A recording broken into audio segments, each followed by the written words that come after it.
Hello शिक्षक साथियों, नमस्कार। YouTube चैनल में आपका एक बार फिर से स्वागत है। इस वीडियो हम लोग देखेंगे निष्ठा प्रशिक्षण डायरी नोट्स, जो कि मॉड्यूल 12 का है, विज्ञान का शिक्षा शास्त्र या विज्ञान का शिक्षण शास्त्र। उससे संबंधित लगभग 20 क्वेश्चंस, 19 प्लस क्वेश्चंस इस वीडियो में आपको मिलेंगे। विद PDF भी मिलेगी, लेकिन PDF के लिए आपको आज शाम तक वेट करना पड़ेगा, लेकिन वीडियो आपको अभी मिल जाएगा। तो PDF आपको हमारे टेलीग्राम और व्हाट्सएप ग्रुप पर मिलेगी, उनको ज्वाइन कर लें यदि आपने ज्वाइन नहीं किया है। वहाँ से आप सभी PDF जो भी आवश्यक हैं, जो भी मेरे पास उपलब्ध हैं, वो मैं आपको समय समय पर डालता रहता हूँ। व्हाट्सएप के द्वारा यदि आपकी कोई पर्सनल इन्फॉर्मेशन रहती है या कोई अन्य सामग्री आपको चाहिए होती है, तो आप मुझे जब व्यक्तिगत तौर पर एडमिन को कांटेक्ट करते हैं तो मैं वहाँ पर आपको सामग्री उपलब्ध करवा देता हूँ। तो इसलिए व्हाट्सएप और टेलीग्राम ग्रुप जरूर ज्वाइन कर लें। तो शुरू करते हैं इस वीडियो को। PDF पा रहे होंगे, ये PDF है प्रशिक्षण डायरी नोट्स, और हमारा जो YouTube चैनल है डेली ग्रो YouTube चैनल, इस PDF में भी मैंने लिंक डाल रखी है। जैसे कि यहाँ पर ये डेली ग्रो लिखा हुआ है PDF में, जब आप इसको क्लिक करेंगे तो सीधे हमारे YouTube चैनल पर पहुँच जाएंगे, जो कि आपको अभी दिखाई दे जाएगा। यहाँ पर ये ओपन हो गया, तो इस प्रकार से हमारे YouTube चैनल पर आप जा सकते हैं। लेकिन हमें फ़िलहाल PDF को देखना है, तो यहाँ पर आ गए। इसी प्रकार से अंत में लास्ट में भी जहाँ पर डेली गुरु लिखा होगा, आप वहाँ पर क्लिक करेंगे, आप हमारे सीधे चैनल पर पहुँच जाएंगे, YouTube चैनल पर। तो देखते हैं प्रश्नोत्तरी टाइप के हमने जो प्रश्न बनाए हुए हैं। सबसे पहला प्रश्न है इसमें, और पहला प्रश्न क्या है उसको देखते हैं। विज्ञान शिक्षा शास्त्र के उद्देश्य क्या है? यानी कि जो प्राथमिक में तो नहीं पढ़ाई जाती विज्ञान, उच्च प्राथमिक से जो शुरू की जाती है, उसका आखिर उद्देश्य क्या है, क्यों विज्ञान पढ़ाई जाती है? तो इसके निम्नलिखित उद्देश्य हैं। शिक्षण अधिगम प्रक्रिया के दौरान शिक्षण और मूल्यांकन को एकीकृत करना, गतिविधियों, पारंपरिक कला रूपों और खेलों के माध्यम से कुशलतापूर्वक विज्ञान सीखना, शिक्षण जांच प्रक्रिया के रूप में लागू करना और बातचीत के दौरान ज्ञान का निर्माण करना, और विज्ञान से जांच पड़ताल, अवलोकन और चिंतन का निर्माण करना। तो ये मुख्य उद्देश्य हैं, और भी हो सकते हैं, आपने लिख सकते हैं। तो जो मुझे सही लगा मैंने वो लिखे। अब देखते हैं विज्ञान की परिभाषा, यानी कि विज्ञान क्या है। यहाँ पर डेफिनेशन नहीं है विज्ञान की, विज्ञान है क्या आखिर, सिर्फ उसको मुझे जानना है। तो विज्ञान क्या है, इसके लिए उत्तर है विज्ञान ज्ञान का एक गतिशील एवं विस्तारित निकाय है। इसमें अनुभवों के क्षेत्र को सम्मिलित किया जाता है, ये विज्ञान है। या दूसरे शब्दों में अगर हम कहें, यह ज्ञान की एक संगठित प्रणाली है जो प्राकृतिक जिज्ञासा, तार्किक ज्ञान और प्रयोग को विकसित करती है, या प्रयोग की भावनाओं को विकसित करती है। इसे विज्ञान कहते हैं। अब देखते हैं विज्ञान से आखिर लाभ क्या है, क्यों विज्ञान पढ़ाई जाती है। तो यह प्रगतिशील समाज में मुक्तिदाता क्या है, यह प्रगतिशील समाज में मुक्तिदाता के रूप में भूमिका निभा सकती है, ये लाभ है एक। तो दूसरा लाभ यह है कि लोगों की गरीबी, अज्ञानता और अंधविश्वास के दुष्चक्र से बचाने में मदद करती है। तो बहुत इंपॉर्टेंट अच्छे शब्दों का प्रयोग इस डायरी में किए गए हैं, तो आप जरूर देखें इसको। और साथ ही हमारे ग्रुप से जुड़ जाते हैं तो आपको PDF भी इसकी मिल जाएगी। फिर नेक्स्ट क्वेश्चन, उच्च प्राथमिक स्तर पर विज्ञान विषय में सीखने के संसाधन कौन कौन से हैं? तो उच्च प्राथमिक स्तर में जो संसाधन है वो निम्नलिखित हैं। जैसे कि पहला है परियोजना कार्य, वर्ग पहेली, विज्ञान प्रदर्शनी, क्षेत्र भ्रमण, और उसके बाद में है पत्रिकाएं, विज्ञान पत्रिकाएं, रोल प्ले, व्याख्यान, रचनात्मक लेखन और पोर्टफोलियो। तो ये नेक्स्ट प्रश्न 4 नंबर है, मूल्य क्या है? मूल, तो इसका उत्तर है मूल शब्द से तात्पर्य, यहाँ पर थोड़ी इसमें मिस्टेक हो गई, यहाँ पर मूल्य होना चाहिए। मूल्य शब्द से तात्पर्य किसी भौतिक वस्तु अथवा मानसिक अवस्था की उस गुण से है जिसके द्वारा मनुष्य के किसी उद्देश्य अथवा लक्ष्य की पूर्ति होती है, उसे मूल्य कहते हैं। नेक्स्ट है कोलाज क्या है, इसको भी समझें। कोलाज का अर्थ है पेस्ट। कोलाज एक फ्रेंच शब्द है। इसमें क्या होता है, अलग अलग टुकड़ों व कटिंग को इकट्ठा करके कार्य निर्माण को अंतिम रूप दिया जाता है। शुरू में कोलाज को चित्रकला के लिए विशेष रूप से लागू किया गया था। अब आई बात दृष्टिकोण क्या है। दृष्टिकोण क्या है, तो इसका उत्तर है किसी बात या विषय को किसी खास पहलू से देखने या विचारने का ढंग या नजरिया जो होता है उसे दृष्टिकोण कहते हैं। संतृप्त विलयन क्या है,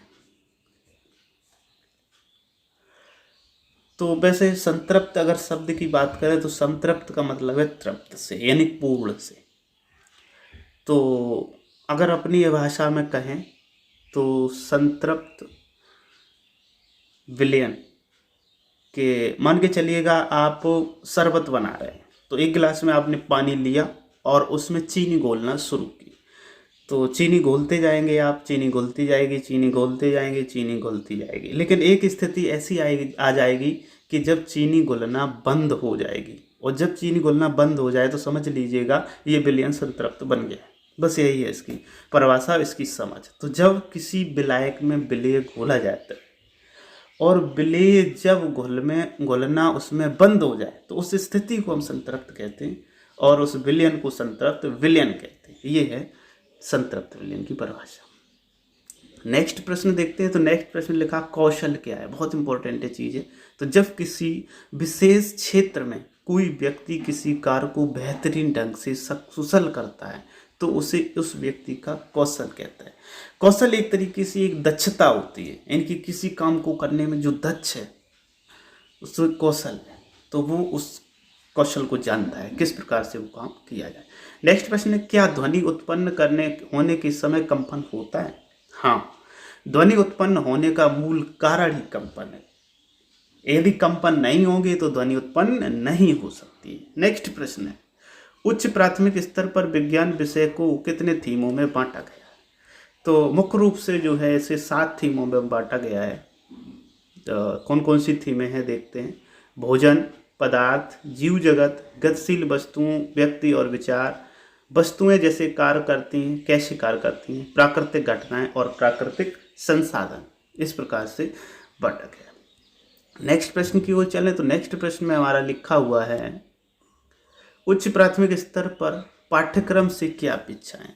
जो विज्ञान का पाठ्यक्रम रखा गया है उच्च प्राथमिक स्तर में, तो उससे क्या अपेक्षाएं हम कर सकते हैं। तो उससे निम्नलिखित अपेक्षाएं की जा सकती हैं, जैसे कि बच्चों में वैज्ञानिक स्वभाव एवं वैज्ञानिक चिंतन का विकास करना, पर्यावरण सरोकारों के प्रति संवेदनशीलता का विकास करना, ईमानदारी, अखंडता, सहयोग, जीवन के सरोकारों एवं सार्वजनिक संपत्ति के लिए मूल्यों का विकास करना, जांच पड़ताल की योजना बनाना। नेक्स्ट प्रश्न है, बहुत ही अच्छा प्रश्न है। उच्च प्राथमिक स्तर पर विज्ञान सीखने के पहलू क्या हो सकते हैं। तो किस प्रकार से विज्ञान को सीखा जा सकता है।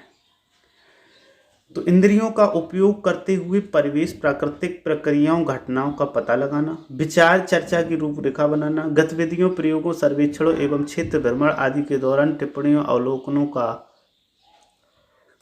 रिकॉर्ड रखना, नए विचारों, नए डिजाइनों, नए प्रतिमानों में सुधार इत्यादि को प्रस्तुत करने वाली रचनात्मकता का प्रदर्शन करना। तो ये इस प्रकार से इसके जो हो सकते हैं विज्ञान सीखने के। परियोजना कार्य क्या है, बहुत इंपॉर्टेंट चीज़ है। परियोजना कार्य क्या है, तो विज्ञान में परियोजना कार्य एक संगठित खोज,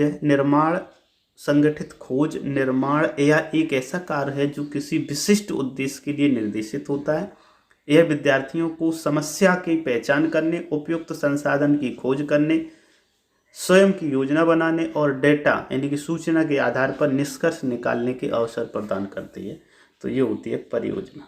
नेक्स्ट है क्रॉसवर्ड पजल्स क्या है, शब्द पहेलियाँ जिन्हें बच्चे बहुत ही इंटरेस्ट के साथ लेते हैं।